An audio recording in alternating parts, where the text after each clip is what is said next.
Yugo assured Makoto that he had done well and should leave the rest to him. As Yugo stepped forward, Makoto felt the overwhelming presence of an S-rank hunter, realizing just how powerful Yugo truly was.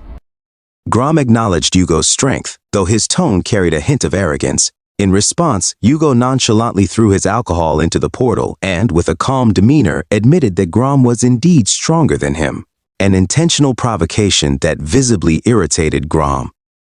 Yugo then stated that he needed to repay Grom for injuring his junior hunter, unveiling his special class divine spirit, Nova. Grom crouched into a fighting stance, taunting Yugo and questioning whether his confidence was just talk. He lunged forward, throwing a powerful punch, but Yugo caught the attack without flinching. Calmly, Yugo reminded Grom not to touch his face, calling it one of his assets for business. Effortlessly, Yugo tossed Grom aside. Before Grom could hit the ground, a spatial rift opened behind him, pulling him in and spitting him back out in front of Yugo, who welcomed him back with a smirk. Yugo followed up with a punch to Grom's stomach, sending him crashing into the wall. He remarked on the dissonance between Grom's confidence and the reality of his situation. Meanwhile, Rinoa explained to Makoto that divine power was particularly effective against demons, noting that Yugo's divine spirit power was wrapped around him. However, she admitted that the sheer amount of power he wielded was beyond normal. Grom, angered by Yugo's casual demeanor, summoned dark energy and attacked. Yugo remained unmoving, calmly releasing his sky piercer, which consumed and neutralized Grom's attack, preventing it from exploding. Shocked, Grom watched as Yugo manipulated the residual energy, compressing it until it detonated within the confines of the sky piercer. Although Grom managed to escape, the explosion shattered one of his arms. Makoto, witnessing the ease with which Yugo countered the demon, concluded that Yugo was overwhelmingly strong. Yugo, laughing, commented on Grom's narrow escape, noting that the injury was severe, and suggesting Grom should use his full strength. This mockery infuriated Grom, who unleashed his power in a furious attempt to kill Yugo. Before the battle could escalate further, another demon appeared, halting Grom's attack and surprising everyone present. Grom identified the newcomer as Fane and demanded an explanation for his presence. Fane chastised, warning that using such power in his current condition would result in his death. Turning his attention to Yugo, Fane acknowledged his strength and speculated that if they fought, neither would emerge unscathed. Yugo agreed, conceding that Fane looked formidable. Fane declared the battle a draw and turned around, advising a strategic retreat. Grom protested vehemently, refusing to back down, but Fane silenced him with an angry rebuke, forcing Grom to comply out of fear. As they entered a gate to leave, Grom threatened the group, vowing to return and kill them all, urging them to prepare for their demise. As the gate disappeared, the dungeon fell into an eerie silence. Everyone stood in stunned disbelief. Breaking the silence, Yugo asked if the demons had truly escaped. Makoto stepped forward, bowing deeply to Yugo and expressing his gratitude for the timely assistance. Yugo acknowledged the thanks with a casual response and suggested they talk as they headed back. Later, during their conversation, Makoto hesitantly asked Yugo if he had suspected from their first meeting that Makoto might have a contract with a demon. Yugo, taking another sip of his drink, admitted that he had. He explained that he suspected there might be a connection with the demon, which was why Grom had been following Makoto. Yugo then turned to Makoto and Kazan, casually asking if they had reconciled. The question startled both of them.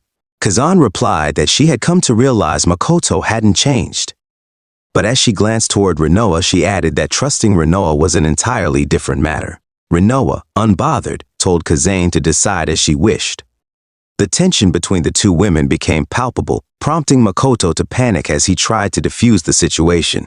Yugo, observing the interaction, pointed out that Rinoa, as a former spirit with traits resembling a demon, would play a critical role moving forward. He reassured Makoto, saying that he accepted both Rinoa and Makoto's humanity. Hearing this, Makoto felt relieved and grateful for Yugo's understanding. With newfound determination, Makoto ran ahead and stood before Yugo, confidently vowing to become much stronger than he was now. His bold declaration surprised everyone. Yugo smiled, dashing past Makoto with lightning speed, and replied that he looked forward to the day they could fight side by side. A short while later, atop a skyscraper, a plane landed on the rooftop to retrieve Yugo. After completing his report about the demon activity, Yugo informed Kimuro that the demon threat would likely remain dormant for now. Kimuro thanked Yugo for his efforts and assured him that entrusting the mission to him had been the right decision. Kimuro then shifted the conversation, asking if Yugo remembered Himuro Yusei, the former A-rank hunter. Yugo confirmed, recalling that Yusei was the infamous criminal who had killed several hunters after being dismissed for misconduct. Kimuro explained that Yusei had recently been in custody but had suddenly disappeared, leaving Yugo visibly shocked. Yugo remarked that the situation had become a mess, but admitted he couldn't assist immediately, as he had other matters requiring his attention. Instead, he offered to recommend 2 promising hunters from his side, promising to send over their data for Kimuro to review. Kimuro agreed, stating he would look into it later.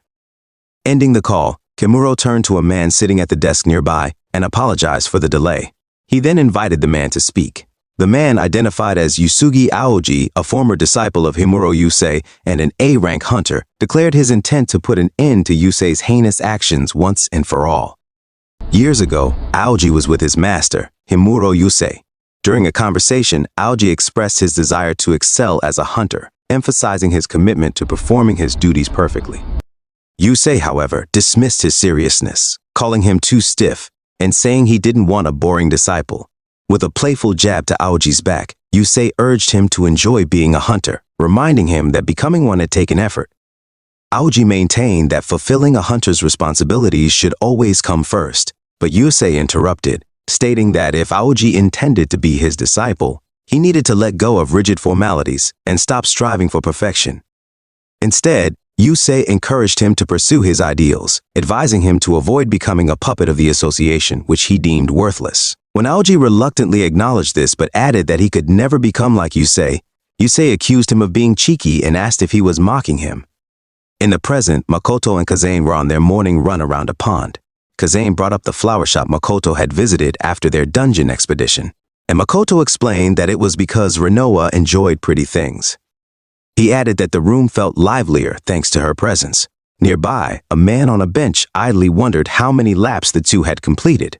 Curious, Kazane asked what else Rinoa liked besides flowers. Makoto hesitated, suggesting she ask Rinoa directly. Rinoa, overhearing, flatly replied that she didn't have any particular likes, prompting Kazane to urge her to be more friendly since they were on the same team. Rinoa reminded Kazane that it was she who said she didn't trust her, brushing off the comment. Frustrated, Kazane raised her voice, voicing her dislike for Rinoa's attitude. Makoto, attempting to mediate, requested they get along, but both women simultaneously told him to stay out of it, leaving him resigned.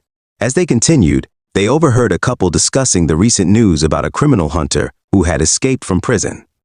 The woman expressed fear after learning about it, while her boyfriend suggested they head home.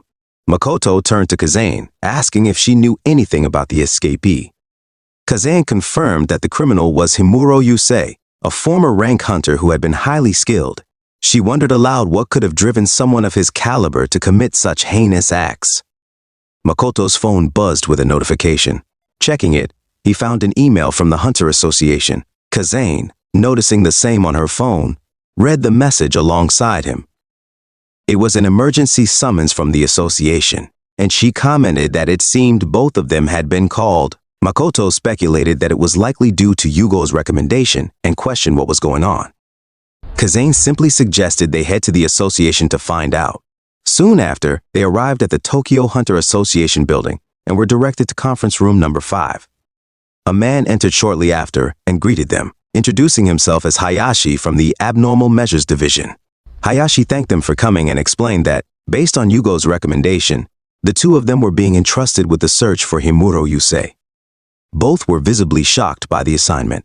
Hayashi elaborated, explaining that while the police were actively investigating, the Hunter Association needed to act as well. He mentioned the possibility that Yusei could be hiding near the closest gate to the site of his escape. As hunters, their task would involve tackling and investigating a C-rank gate. Hayashi asked if they had any questions. Makoto raised a concern, pointing out that Yusei was a former A-rank hunter. He expressed doubts about their ability to handle such a powerful opponent on their own. Hayashi reassured him, revealing that they wouldn't be working alone. An A-rank hunter had also been requested to assist them. Hayashi informed them that the third member of their team should be arriving soon. Moments later, the door opened, and Kazin stood up in surprise upon seeing Aoji.